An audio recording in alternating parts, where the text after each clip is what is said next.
Hello everyone, this is Mohini Thakur. Hope आप सभी ने अपनी स्टडी को कंटिन्यू रखा होगा।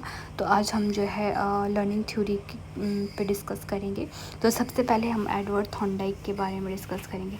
तो एडवर्ड थॉर्नडाइक जो है ये हमारे पास एक फेमस साइकोलॉजिस्ट हैं एंड जो बी.एफ. स्किनर है जो कि एक बिहेवियरिज्म है। ये सारे के सारे जो है बिहेवियरिज्म की ही बात करते हैं। तो थॉर्नडाइक जो है ये बी.एफ. स्किनर से भी काफ़ी ज़्यादा इन्फ्लुएंस्ड है। एंड एडवर्ड थॉर्नडाइक जो है इन्होंने यूजुअली जो है कैट पर एक्सपेरिमेंट किया है। एंड ये थॉर्नडाइक को एजुकेशन साइकोलॉजी के फादर भी कहा जाता है इनको। इस तरह से आप पिक्चर में यहाँ पे देख सकते हैं कि जब स्टिमुलस एंड मतलब एसआर की बात भी ये करते हैं। तो जब इसको खाना जो है दिया जाता है एज अ स्टिमुलस, जो है हमारे पास जो है फूड रहता है, तो ये रिस्पॉन्स देगी। इस लीवर जैसे को ये दबा लेती है तो सिंपली इसके पास खाना जो है प्रेजेंट हो जाता है। तो इस तरह से जो है इसकी लर्निंग होती है। तो थ्योरी ऑफ थॉर्नडाइक की अगर हम बात करें तो जो लर्निंग थ्योरी ऑफ थॉर्नडाइक है represented the original SR framework of behavioural psychology. ठीक है, एस आर है स्टिमुलस है, रिस्पॉन्स है। यहाँ पे स्टिमुलस खाना है, रिस्पॉन्स है कि जब वो उसको जो है बंद किया है तो उसको जैसे ही खाना रखेंगे और अंदर उसके पास इस तरह का इंस्ट्रूमेंट रखा है, जैसे वो उसको दबाएगी तो दरवाज़ा ओपन हो जाएगा उसके पास एंड स्टिमुलस उसके पास प्रेजेंट हो जाता है। तो इस तरह से उसकी जो है लर्निंग होती है। एंड मोस्ट इंपॉर्टेंट चीज़ यहाँ पे है कि लर्निंग जो है हमारे पास एसोसिएशन है जो बिटवीन स्टिमुलाई एंड रिस्पॉन्सेज है। Okay, such association or habits becomes strengthened and weakened by the nature and frequency of the SR pairing। And यहाँ पे एक टर्म आ रही है reinforced। reinforced सिंपली क्या होता है कि फॉर एग्जांपल जब एक छोटा बच्चा होता है वो खाना बनाता है, रोटी बनाना सीख रहा है, ठीक है, 6-7 साल का जब हो जाते हैं तो हम खाना बनाते हैं तो पेरेंट्स जो है हमको इन्फोर्स करते हैं कि आप रोटी अच्छी बनाइए, वो चाहे जैसी भी बनी हो, गोल बनी है तो इन्फोर्स देते हैं। ये तो इस तरह से भी क्या होती है, लर्निंग हो जाती है बच्चे के साथ क्योंकि उसको पॉजिटिव इन्फोर्समेंट मिली है। Then trial and error learning. तो थॉर्नडाइक ने जो है ट्रायल एंड एरर लर्निंग की इन्होंने बात की है।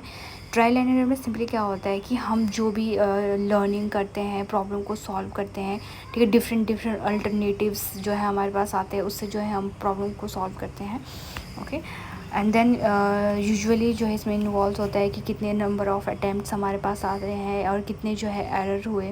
ठीक है, एंड मोटिवेशंस की बात ये करते हैं, जब तक हम मोटिवेट नहीं होंगे तब तक हम अपने चीज़ को भी गोल नहीं कर पाएंगे। एंड देन रिवार्ड की भी इसमें बात आती है। ठीक है, जैसे हम अच्छा वर्क करते हैं तो रिवार्ड भी मिलता है बच्चों को बाद में। ओके, एंड देन फीचर्स वगैरह इसमें ज़्यादा इम्पोर्टेंट नहीं है एग्ज़ाम के पॉइंट ऑफ व्यू से। तो जो लॉ ऑफ लर्निंग है ये चीज़ यहाँ पे इम्पॉर्टेंट है। तो law of readiness, law of exercise and the law of effect, ये 3 जो लॉज है ये बहुत ज़्यादा इम्पॉर्टेंट है एग्ज़ाम के पॉइंट ऑफ व्यू से। एग्ज़ाम में हर बार यहाँ से क्वेश्चन बनता है कि थॉर्नडाइक ने किस तरह के लॉ को दिया है। तो लॉ ऑफ रेडिनेंस में सिंपली होता है कि पहले हम चीज़ों के लिए प्रिपेयर रहते हैं।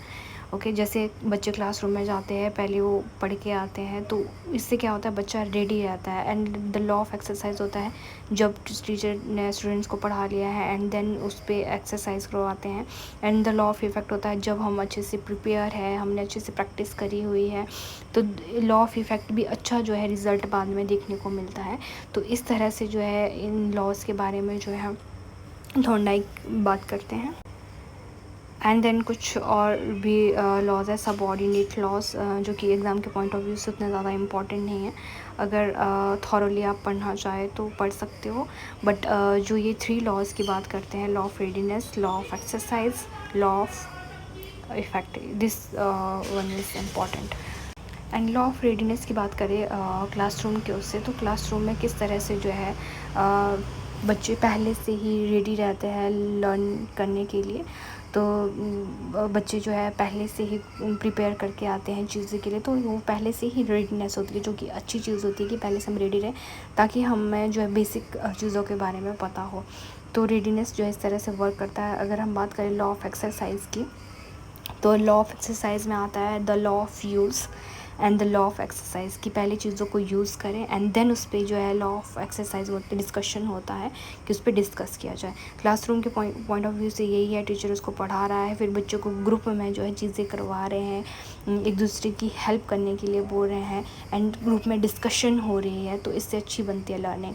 And the law of effect की अगर बात करें तो लॉ ऑफ इफ़ेक्ट वही है, अगर बच्चा पहले से प्रिपेयर है, रेडी है चीज़ों को करने के लिए, ये हमारे ऐसा नहीं है बच्चे पे, ये हमारे ऊपर भी इम्प्लीमेंट होती है चीज़ें कि कोई भी चीज़ हमने करनी है, हम उसके लिए रेडी है, प्रिपेयर है एंड देन हम उसमें प्रैक्टिस कर रहे हैं, तो हमारे को इफ़ेक्ट एट द एंड जो है अच्छा ही देखने को मिलता है। तो ये हमारे ऊपर भी चीज़ें इम्प्लीमेंट होती हैं, ना कि छोटे बच्चों पर ही इम्प्लीमेंट होती हैं।